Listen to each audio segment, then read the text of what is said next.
Alam mo, simple lang naman ng buhay. Kapag ayaw nila sa'yo, hayaan mo. Kapag sinisiraan ka, hayaan mo lang. Kapag hinuhusgahan ka, hayaan mo. Doon ka sa taong gusto ka at tanggap ka. Maging proud ka sa sarili mo kung sino ka at kung anong meron ka.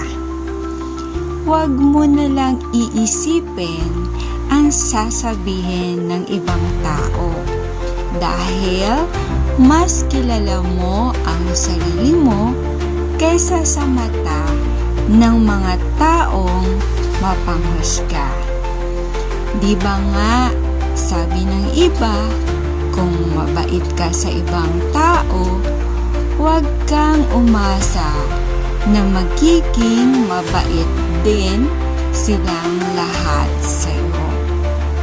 Dahil katulad ng mga daliri natin sa kamay, hindi pantay. Dahil ang bawat tao sa mundo may iba't ibang ugali.